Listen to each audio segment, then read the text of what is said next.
Hello everyone, আখি and moms ম্যাজিকের আরও একটা নতুন ব্লগে তোমাদের সবাইকে স্বাগত। আশা করছি সবাই ভালো আছো আর আমরাও ভালো আছি। তো আজকের ব্লগটা শুরু করছি এখান থেকেই। বাবা দাঁড়াও। এখন বাজে রাত 11:30 আর আমরা এখন হোটেল থেকে চেক আউট করছি। তারপর আমরা পৌঁছে গেলাম মালদা স্টেশন। এখান থেকে আমাদের ট্রেন 12:30টায়।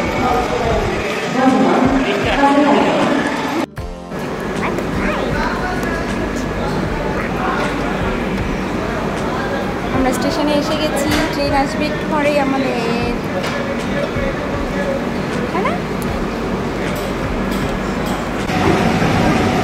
ট্রেন ঢুকলো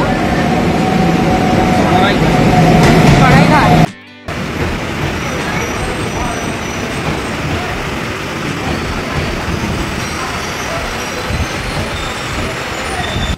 হঠাৎ করেই প্রচণ্ড ঝোড়ো হাওয়া শুরু হয়ে যায়, আর দূর থেকে দেখো আমাদের দেশের পতাকাটা কি সুন্দর হাওয়াতে উড়ে বেড়াচ্ছে। আর এই একটু পরেই শুরু হয়ে গেল মুষলধারে বৃষ্টি।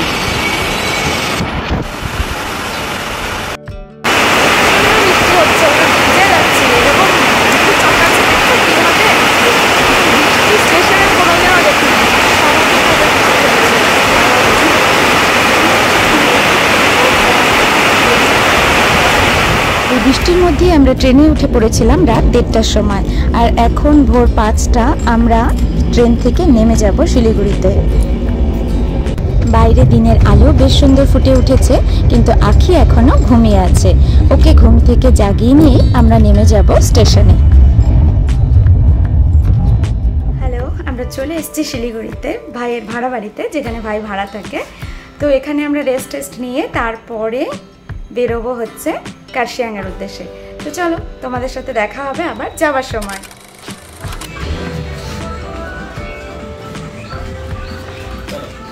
আমরা রেডি হয়ে গেছি, এখন আমরা বেরোবো কার্শিয়াংয়ের উদ্দেশ্যে। চলো। আর এটা হচ্ছে আমার মাসতুতো ভাই সৌরভ, ও থাকে দিনহাটায়। ও এসছে ভাইয়ের এখানে। তো আমরা সবাই মিলে একসাথে যাব কার্শিয়াং। এইবার আমি একটু বেশি এক্সাইটেড ছিলাম পাহাড়ে যাওয়ার জন্য, কারণ এইবার প্রথম আমি যাচ্ছি বাইকে করে পাহাড়ে। আগে যখন যেতাম তখন গাড়ি রিজার্ভ করে যাওয়া হতো, কিন্তু এইবার আমরা সবাই মিলে বাইকে করে যাওয়ার প্ল্যান করেছি। আর প্রথমেই আমরা চলে এসেছি একটা পেট্রোল পাম্পে, যেখানে আমরা ফুল ট্যাঙ্কি করে নেব। তারপর আমরা রওনা দেব কার্শিয়াংয়ের উদ্দেশ্যে।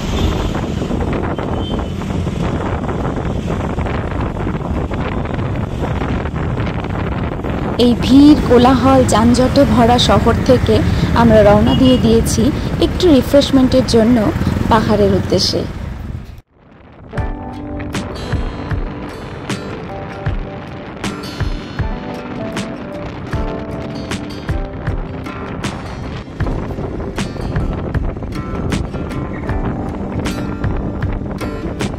শহরকে অনেকটা পেছনে ফেলেই আমরা এগিয়ে চলেছি আমাদের গন্তব্যের দিকে। দু সাইডের সুন্দর মনোরম দৃশ্য দেখতে দেখতে আমরা চলছি বাইকে করে। আর এই যে চা বাগান দেখতে পাচ্ছেন, এটা হচ্ছে শিমুলবাড়ি টি গার্ডেন। আর এই যে 4 হুইলারগুলো দেখতে পাচ্ছেন আমাদের সামনে, এই সবগুলোই পাহাড়ের উদ্দেশ্যেই যাচ্ছে। কোনোটা দার্জিলিংয়ে, কোনোটা গ্যাংটক, কোনোটা কার্শিয়াং।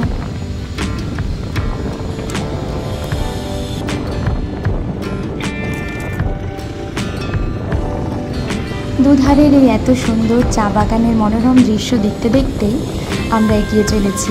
আর ইতিমধ্যে পৌঁছে গেছি চেকপোস্টে। আর এই চেকপোস্ট বেরোনোর পরেই রাস্তাটা দুভাগে ভাগ হয়ে যাবে, আর আমরা ডান দিকে টার্ন নিয়ে সুভাষ ঘেসিং মার্গ ধরে চলতে থাকবো। আর এই রাস্তা ধরে কিছু দূর যাওয়ার পরে তোমরা নিশ্চয়ই দেখতে পাচ্ছ দূর থেকে পাহাড় দেখা যাচ্ছে। ইস, কি অপরূপ সৌন্দর্য!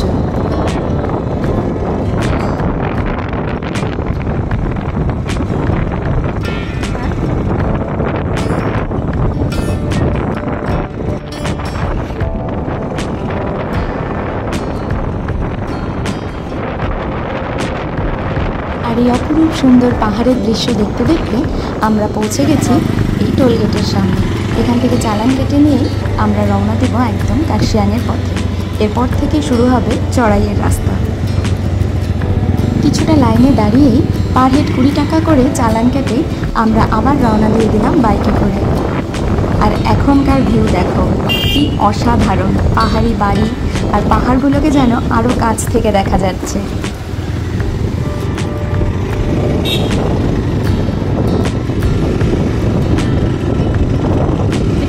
অনেকটাই উঠে এলাম।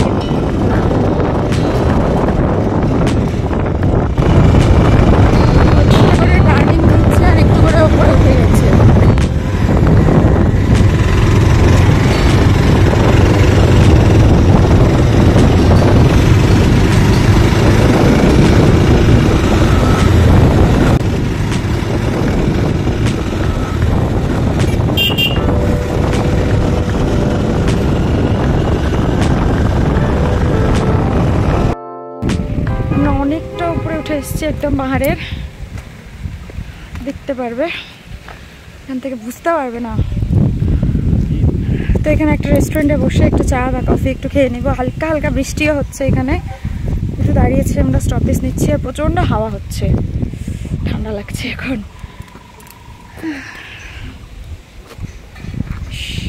কি সুন্দর সত্যি,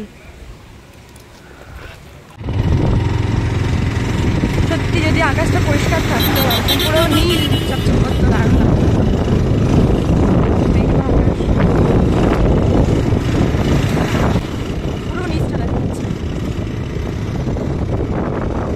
রাস্তার প্রতিটা বাঁকে যেমন আমরা একটু একটু করে উঠে যাচ্ছি পাহাড়ের কোলে, ঠিক সেইভাবেই প্রকৃতিও যেন একটু একটু করে মেলে ধরছে তার প্রাকৃতিক রূপ আমাদের কাছে।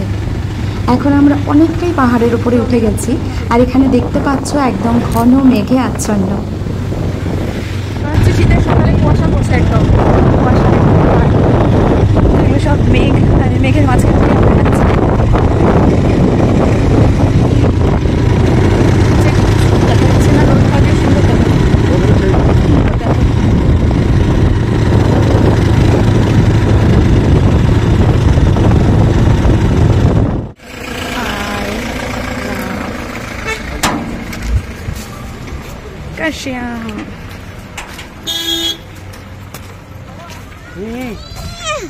এখন আমরা যেখানে আছি এটা হচ্ছে কার্শিয়াং ভিউ পয়েন্ট, কিন্তু এতটাই ঘন মেঘে আচ্ছন্ন যে এখান থেকে নিচের কিছুই দেখা যাচ্ছে না,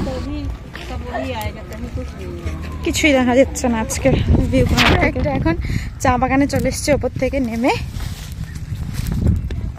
আকাশটা ভালো থাকলে দেখতে অসামান্য লাগতো। ওই যে যা পাপা যাচ্ছে এদিকে, ধরো ধরো ওকে ধরো, এদিক দিয়ে জানা, এদিক দিয়ে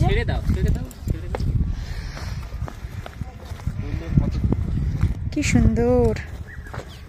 আমি এদিকে যাও,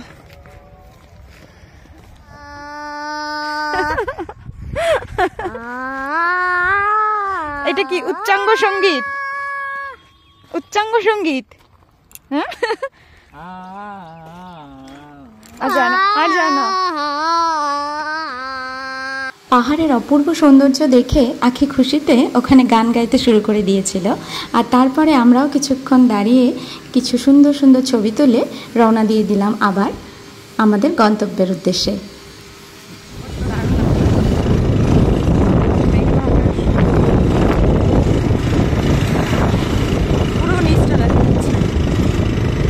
আর এই অপরূপ সৌন্দর্য দেখতে দেখতে আমরা পৌঁছে গেলাম আমাদের ডেস্টিনেশনে। এখন আমরা এখানে আমাদের বাইকগুলোকে পার্ক করছি, তারপর আমরা যাব আমাদের হোমস্টেতে।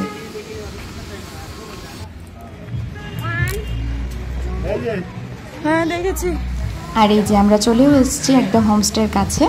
আমাদের হোমস্টের রাস্তা এটা, যার নাম ছিল স্বস্তিক হোমস্টে। এই যে এরকম ছোট ছোট সরু সরু রাস্তা, পাহাড়ি রাস্তার ধাপ পেরিয়ে পেরিয়ে এবার আমাদের যেতে হবে আমাদের হোমস্টেতে। এই যে এটা একটা রুম, আর একটা রুমের দিকে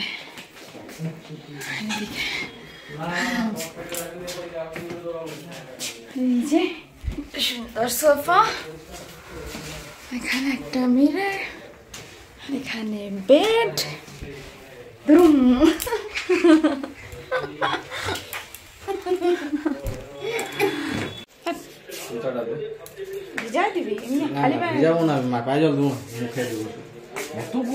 কারণ 1 ওখানে 2 3 এখানে 4 5 গিজার ফিজার দেওয়া আছে সব। একটা খাবার জায়গা করা আছে, ডাইনিং স্পেস বা লাঞ্চ স্পেস, আর বাইরে এরকম সুন্দর দুটো চেয়ার দেওয়া আছে। আর এই যেখান থেকে বাইরের ভিউটা সুন্দর দেখা যায়, কিন্তু আজকে কিছুই দেখা যাচ্ছে না আনফর্চুনেটলি। শুয়ে পড়েছে আর টিভি চালিয়ে দিয়েছে।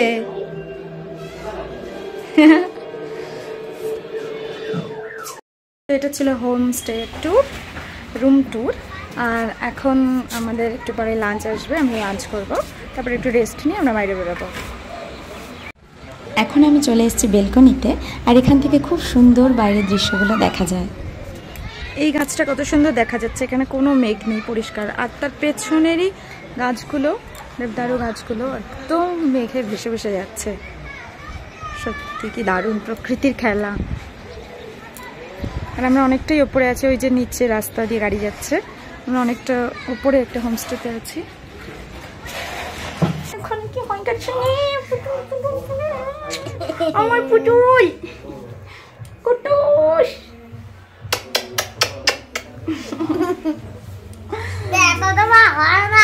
দেখ ফুল চলে। লাঞ্চ সেরে কিছুটা রেস্ট নিয়ে তারপর বিকেলে আবার একটু মোমো খেয়ে আমরা বেরিয়ে পড়ি সাইট সিইংয়ে।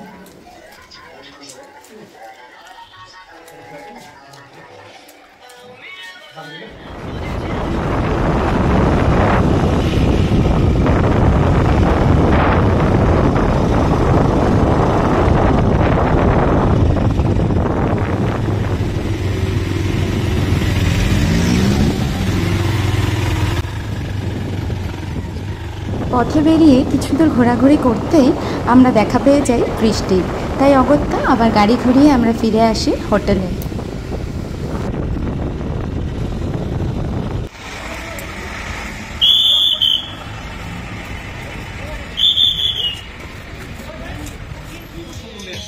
আর সন্ধ্যায় আমাদের টিফিনে চলে এসেছিল এই ডিম ভুজিয়া, আর তার সাথে সাথে অনেক হাসি মজা আড্ডা গান নাচ করতে করতে আমাদের সময়টা সুন্দর কেটে যায়। আর এটা হচ্ছে আমাদের ব্যালকনি থেকে রাতের বেলার ভিউ, যেন মনে হচ্ছে হাজার হাজার জোনাকি মিটমিট করছে। আর রাত 9টা বাজতে বাজতেই চলে এসেছে আমাদের সবার ডিনারও। চিকেন, ডাল, সালাড, আলু হাতে, ডিম সেদ্ধ, আর একটা ভাজা বা সবজি মতন কিছু একটা হবে। আর এখানে হচ্ছে একটা বাটা কিসের, ও করলা দিয়ে সরষা মনে হয় কি, বা করলার ঝাল। চলো এখন ডিনারটা শুরু করি। আর এটা হচ্ছে একটা কেক, আমাদের পাশের রুমে যে আছে তারা বার্থডে সেলিব্রেট করেছে, তো ওরাই কেক দিয়ে গেল।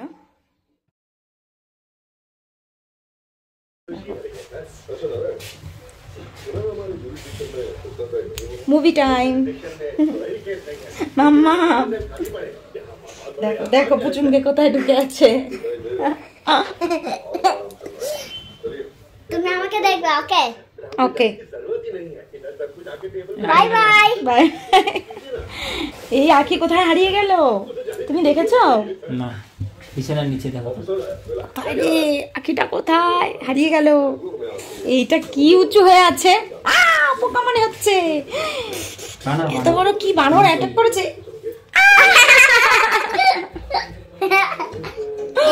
এখানে দেখো কে শুয়েছে। এটা কার পা?